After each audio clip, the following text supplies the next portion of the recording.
Meus amados irmãos, a paz e a graça do Senhor Jesus, amém? Amém. Eu quero assim compartilhar também nesta noite da alegria dos irmãos que está aqui. E quando eu vejo essas notícias maravilhosas do povo de Deus, eu fico mais feliz. Nós da ABS estamos trazendo aquilo que o mundo e os teólogos chamam de evangelho integral. É porque o povo fica perguntando assim: e o que as igrejas têm feito diante dessa crise social que o mundo está vivendo? E através do presidente Jean e de toda a diretoria, nós estamos com uma visão de que todas as igrejas da capital, elas venham fazer um trabalho social para minimizar esse sofrimento do povo. Isso Jesus, quando fez a multiplicação dos pães, ele disse para os seus discípulos: dei vocês mesmos de comer a ele. Nós estamos vivendo nesse século XXI uma igreja que precisa ser mais atuante na comunidade onde ela está inserida. A nossa igreja, eu sempre estou dizendo para a igreja assim: se a igreja for levada nesse bairro, será que ela fará muita diferença? Lá em Paripe, eu pergunto, e com isso a gente tem desenvolvido um trabalho social também muito forte com diversos parceiros, com o SESC, SENAC, SESI, e a ABS tem disponibilizado isso para as igrejas. Que Deus abençoe essa igreja e ela também seja um braço diferenciado deste bairro para a glória de Deus. Amém? Queria compartilhar com os irmãos um texto que foi os próprios irmãos quem me convidaram, quem me convidou para que a gente estivesse pegando nesse texto de Gálatas, capítulo 4, versículo 19. Eu tenho certeza que nenhum dos nossos amigos vão ficar sem Bíblia nessa hora, para que possam estar lendo essa palavra de Deus. Os crentes podem compartilhar a bênção com os visitantes. Aliás, eu gostaria de saber quantas pessoas estão visitando nesta noite aqui. E só o sinal levantando sua mão. Que bom, que bom. Seja bem-vindo, essa casa também é sua.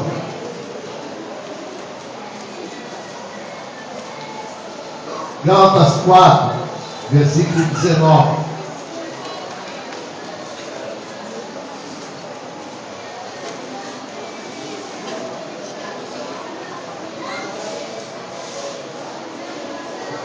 Diz assim o texto: meus queridos filhos, eu estou sofrendo por vocês como uma mulher que tem fortes dores de parto, e continuarei sofrendo até que Cristo esteja vivendo em vocês. Amém? Nessa hora eu gosto de orar só por uma coisa. Eu queria que você prestasse aqui atenção um pouquinho nessa coisa. Nós estamos vivendo num mundo em que a gente não tem tempo para nada. Daí o chamado fast food, lugar onde você come perto do trabalho. A gente está indo pagar conta no shopping, e no shopping mesmo a gente tem um monte de coisa para fazer. E às vezes nós estamos fazendo isso com a igreja também. A igreja é o lugar onde a gente deve separar para Deus falar conosco. E por Yom Kippur, eu gosto muito de contar essa experiência. Por Yom Kippur hoje, eu, pastor responsável pela maior igreja da Coreia, e ele disse uma coisa interessante: eu estou fazendo com que os cultos da minha igreja fiquem cada vez menores, porque eu preciso que o povo que vai ao culto, ele saiba aproveitar cada momento que está no culto.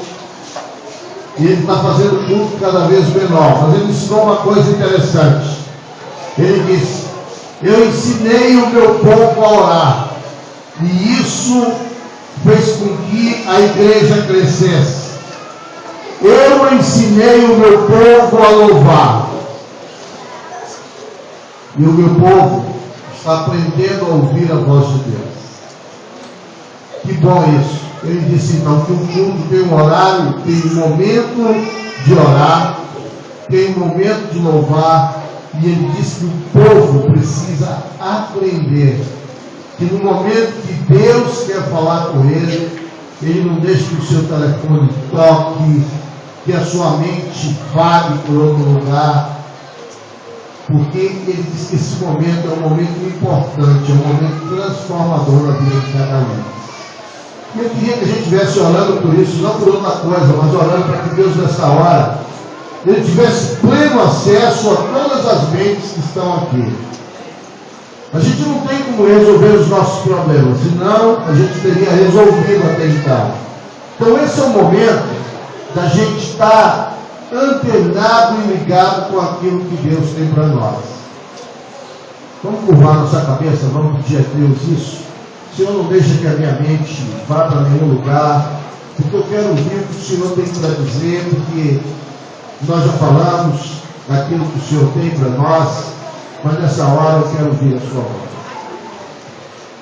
Pai Celeste, Pai bendito, ó Deus, Deus de misericórdia, Deus que cuida de nós, Deus que nos fez de uma forma tão maravilhosa. Nesta hora, Senhor, nós queremos ouvir a tua voz. Foi para isso que nós viemos aqui neste lugar, para te prestar um culto. Nós não viemos aqui para falar com os nossos amigos, não viemos aqui, ó Deus, somente para satisfazer uma necessidade de estarmos longe da nossa casa, mas nós queremos usar esse momento para ouvir o que o Senhor tem para nós. Ó Deus, por isso torna as nossas mentes cativas, que o teu Santo Espírito, ó Deus, possa vagar, possa caminhar por este lugar. Ó Deus, que haja reverência, meu Deus, à tua palavra. Ó Deus, que os nossos celulares não venham tocar nesta hora, porque, Senhor, nós queremos ouvir a tua voz. E é por isso que nós te oramos em nome de Jesus. Meus amados irmãos e amigos, há muito tempo atrás, se a gente for olhar a década de 70, quando a gente ia conversar com alguém, e esse alguém dizia assim: eu sou evangélico, o mundo tomava um susto. Os evangélicos eram uma quantidade ínfima no nosso país, mas ultimamente, segundo o censo de 2010, os evangélicos do Brasil, eles são 20,2% de toda a população do nosso país. Ou seja, hoje chegamos perto dos 40 milhões. Hoje já se vê uma igreja evangélica em cada lugar. Pela liberdade de expressão e de culto que temos, a gente percebe em cada lugar uma igreja. Isso é bom para o nosso país, mas nós temos observado algumas coisas, e que esse evangelho, apesar de ter crescido, ele não tem feito uma transformação social no nosso país. Pesquisas feitas também no Brasil diz que metade das pessoas que um dia se converteram à igreja evangélica estão fora desse evangelho. Ou seja, se todas as pessoas que um dia tomaram uma decisão ao lado de Jesus estivessem conosco, nós seríamos o dobro do que somos hoje. Se a igreja evangélica ela tivesse tido o papel que a igreja primitiva teve no tempo de Jesus, nós teríamos muito menos pessoas usando crack, nós teríamos um mundo menos violento do que o que nós temos hoje. E o que está acontecendo então com essa igreja evangélica do século 21? Eu, na verdade, me senti bastante motivado quando vi esse tema, sendo como Cristo praticando a Bíblia. Na verdade, meus amados irmãos, quando a gente pergunta quantos são de Jesus em qualquer lugar, todos levantam a mão. E eu queria falar uma coisa para os irmãos que marcou profundamente a minha carreira. Até bem pouco tempo era policial federal, e quando nós estávamos trabalhando no assalto a banco que ia ter aqui em Salvador, a Polícia Federal conseguiu fazer o monitoramento dos telefones daqueles assaltantes, e eles falando com sua esposa. E aqueles assaltantes, eles diziam assim: olha, ore por nós, porque nós vamos fazer esse assalto perigoso, e a polícia provavelmente vai estar lá, e pode ser a última vez que estou vendo os meus filhos. E as mulheres desses assaltantes estavam dizendo: nós vamos estar orando por isso. E eu começo a perceber então, e a gente percebe, que não é somente aqueles que estão do lado do bem que estão orando, mas também tem pessoas que acham que estar ao lado de Jesus, Jesus vai até abençoar um assalto. E esse eu considero um grande problema dessa igreja desse século. É que é uma igreja e são pessoas que dizem: eu tenho Jesus, mas que na verdade não são como Jesus. Nós estamos precisando ter uma compreensão do que era a igreja, e Jesus fez isso. Jesus disse: a minha igreja, os meus discípulos farão as obras que eu faço, e farão obras maiores do que as que eu fiz. A gente começa a perceber então que o grande problema da igreja do nosso século é que ela quer ter Jesus, ela quer os benefícios de Jesus, ela quer dizer que é de Deus, mas ela não quer ter um comportamento igual ao comportamento do seu mestre. Quando Pedro, Jesus está para ser crucificado, ele é preso, uma mulher da estalagem chega a Pedro e diz assim: olha, você é um deles, você é um dos discípulos de Jesus. E Pedro disse: eu não sou. E aquela mulher insistiu e disse: você é, porque você fala igual a ele, e você age igual a ele. Quando a gente e essa igreja quer colocar esse propósito, sendo como Cristo, eu queria que você nessa noite pensasse sobre 3 coisas. Se na sua vida é realmente igual a do mestre. Como fazer isso? Nós não vamos permitir que ninguém pense no outro, mas pense em si. E pense se você tem caminhado nessa direção. Eu separei, como disse, 3 coisas, 3 características de alguém que anda com Cristo.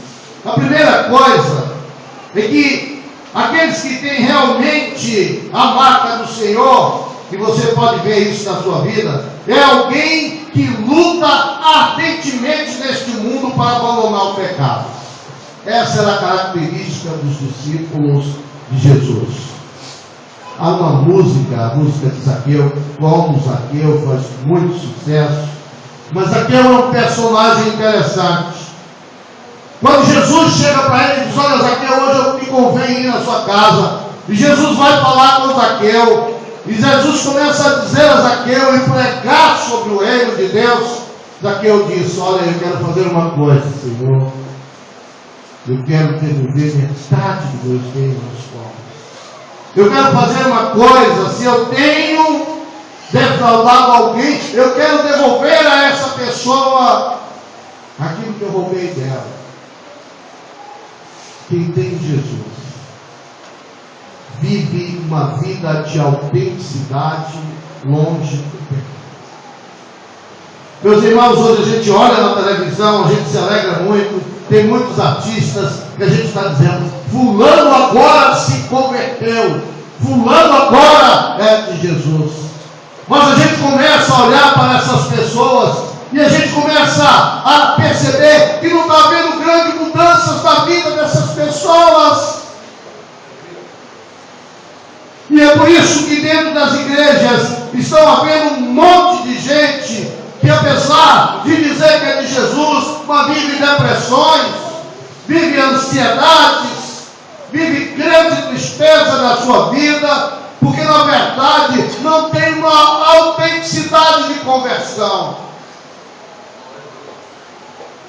Muitas pessoas dizem que são pessoas às vezes que estão envolvidas com a obra, mas não estão envolvidas com o Senhor da obra. Você que veio aqui nesta noite, me preocupa muito esse rótulo de igreja, igreja batista, igreja Deus é amor, igreja Assembleia. As pessoas estão buscando muito rótulos, estão buscando pouco Jesus, e isso tem afastado pessoas de tomarem uma decisão ao lado do Senhor Jesus. Os irmãos, um historiador chamado Flávio José, ele foi o maior historiador do tempo de Jesus, e ele conta uma história interessante que aconteceu no ano de 195. O Império Romano era o maior império que existiu em todos os tempos. E o Império Romano começa a crescer. Em 185 acontece uma peste negra, uma peste que chega em Roma e começa a matar a população. Primeira coisa que os soldados romanos fizeram foram recuar. Eles abandonaram as pessoas. E aí, conta-se na história que esta peste demorou 10 anos. Sabe o que aconteceu depois desses 10 anos? 2/3 da população de Roma se converteu ao cristianismo. Porque as pessoas, aquela peste era contagiosa, e as pessoas então começaram a se afastar das pessoas que estavam doentes. Mas sabe quem começou a tratar dessas pessoas? Foram os cristãos que tinham se convertido e que tinham aceitado Jesus. Eles começaram a cuidar dos doentes, eles começaram a chegar perto das famílias, de onde as pessoas não tinham coragem, daqueles que estavam com chagas abertas. E aí, tem muita gente que diz que quem estabeleceu o cristianismo como religião oficial foi Constantino, e não foi. Ele apenas assinou um decreto. Porque quando acabou essa situação, com 1 a 2/3 já havia se convertido ao cristianismo. E então não houve nenhuma outra situação para eles, senão legalizar uma coisa que já estava legalizada de fato. Mas o que nos chama a atenção é que o que o mundo quer ver da igreja é testemunho. O que o mundo quer ver da igreja é vida. E muitos de nós estamos pregando sobre muitas coisas, mas nós não estamos vivendo neste século aquilo que pregamos. Meus irmãos, a igreja, ela precisa, para ela ser como Cristo, ela precisa ser autêntica. Talvez você que veio aqui nesta noite, você pense que eu vou dizer assim: olha, para você seguir a Jesus, você não precisa fazer absolutamente nada, você tem que levantar a mão ou ir na frente. Eu gostaria de poder dizer isso para você, mas a palavra de Deus diz que não é isso. Que quem quer seguir a Jesus, quer um novo caminho, precisa uma autenticidade, precisa uma mudança na sua vida, e a igreja precisa mudar. A igreja precisa de um testemunho autêntico, precisa de pessoas que queiram deixar a sua vida de pecado, e nesta hora Jesus entra nesse caminho. Uma segunda coisa interessante que eu queria compartilhar nesta noite é que quem quer ser como Cristo, precisa ter o caráter de Cristo. Cada um de nós possui um temperamento, a gente já vem com um temperamento. O seu perfil psicológico, o seu jeito de ser e de se expressar. Mas o caráter tem a ver com valores que foram incorporados em nossa vida. e falam da nossa essência moral com suas virtudes e defeitos. Quem aceita Jesus é alguém que muda profundamente de vida. Meus irmãos, na quarta-feira desta semana, eu fui com alguns membros da minha igreja, eu fui buscar o local onde nós vamos fazer o retiro de carnaval. E quando nós chegamos com a comitiva para fazer o retiro de carnaval, o rapaz, o dono da pousada em Madre de São João, nos recebeu. E então eu me apresentei como pastor. Ele começou a conversar e depois ele disse: você é pastor de que igreja? E eu disse de que igreja era. E ele disse: olha, negócio aqui eu só faço com cheque e assinado, e imediatamente eu coloco no banco. Ele falou cheque custódia, eu nunca tinha visto nem falar desse cheque. Porque aqui teve um pastor, teve uma igreja que fez um negócio conosco e depois não pagou. E agora eu estou ressabiado com os evangelhos. Aliás, quando ele começou a falar isso, eu comecei a pensar comigo mesmo, ele tem razão de estar assim. Nós anunciamos, pregamos tanta moral, nós falamos sobre muitas coisas, mas nós não estamos nos preparando para ser como Jesus. O grande problema é que nós estamos dizendo às pessoas: se você levantar a mão, você vai ser salvo. Nós estamos vivendo uma época em que nós estamos vivendo como membros batizados, mas poucos discípulos de Jesus. Ser discípulo de Jesus é querer pagar um preço. Ser discípulo de Jesus é querer ser igual a Ele.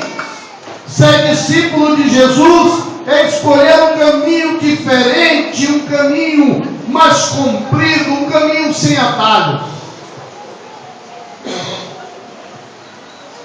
Ser discípulo como Jesus traz uma alegria para você que não conhece Jesus, traz uma alegria muito grande. Meus irmãos, eu não sei quantos viram aquela história do metrô. Um homem foi para o metrô e estava com uma carteira recheada de dinheiro. E ele já estava à noite, foi à noite, ele perdeu essa quantidade enorme de dinheiro. E então ele chegou no metrô e foi reclamar que ele tinha perdido a carteira. E então um servente que havia limpado o metrô tinha descoberto entre os bancos a carteira e já tinha olhado os documentos, já tinha ligado para a esposa daquele homem para entregar. E aquele homem viu aquilo e ele colocou na televisão. E aquele homem foi entrevistado por uma repórter sobre aquele assunto. E quando ele foi entrevistado, ele disse uma coisa interessante. As pessoas perguntaram: por que você é uma pessoa tão pobre? Ali estavam mais de 5 meses do seu salário. Por que você devolveu aquele dinheiro? Se você dissesse que não encontrou, ninguém ia procurar. E ele, com uma sinceridade tremenda, disse: porque aquele dinheiro não era meu. E aí ele continuou: porque eu não queria perder a alegria que eu tenho em minha vida, de saber que o Senhor, a quem eu sirvo, transformou a minha vida, que não me dá vontade de ficar com as coisas que não são minhas. E em momento algum eu tive vontade de ficar com esse dinheiro. Quando Jesus ele entra na vida das pessoas, Ele faz uma transformação tremenda, que não é uma opção fazer o bem, mas é uma alegria quando nós fazemos e queremos ser como o nosso mestre, ele foi. Quando nós queremos fazer exatamente as coisas que o nosso mestre, ele nos manda. Eu queria deixar aqui algumas coisas para a igreja do Senhor, para que a gente tome consciência disso.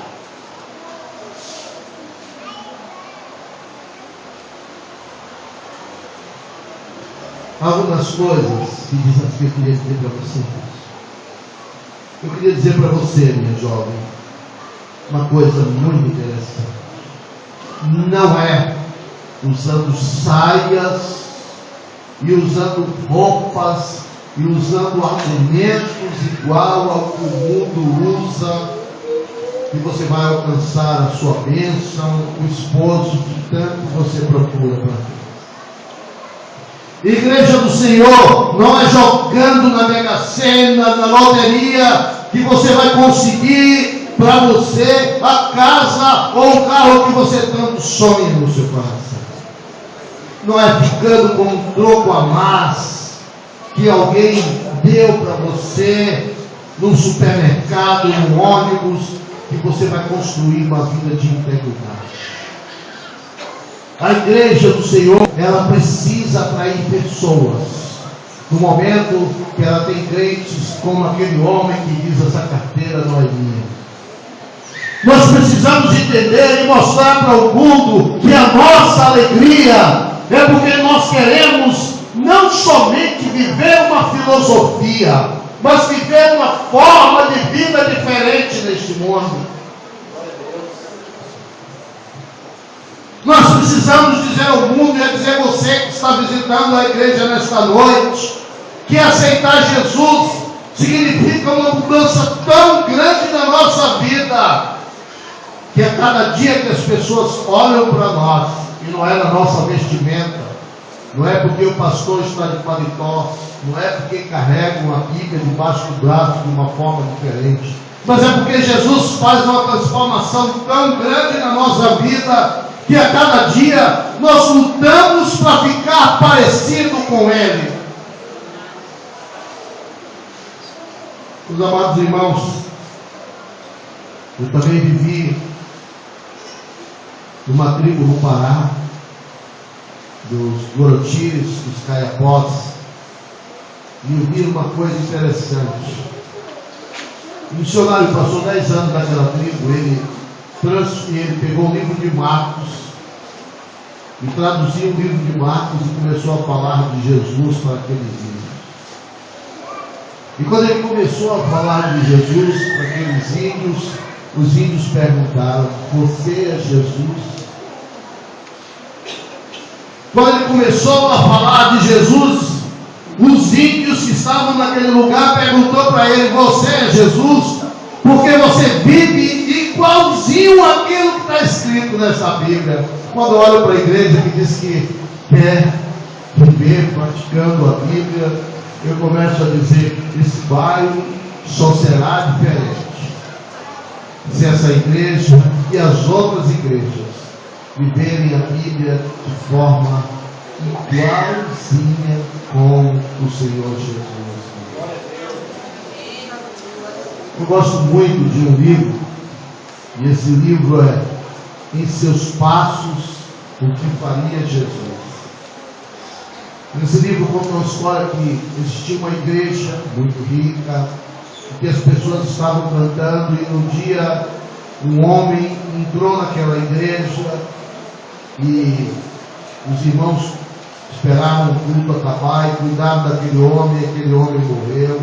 E isso fez uma mudança muito grande na vida do pastor, e o pastor então resolveu viver uma vida e escreveu este livro Em Seus Passos que Faria Jesus. E aquela igreja, ela começou a pensar: se Jesus estivesse aqui, o que ele faria? E eles começaram a entender que aquele coisa maravilhosa, órgãos, aqueles instrumentos maravilhosos Apesar de tudo aquilo bonito no culto que é importante, mas Jesus era muito mais do que aquilo. A igreja, ela precisa entender que ela precisa ter uma vida igual a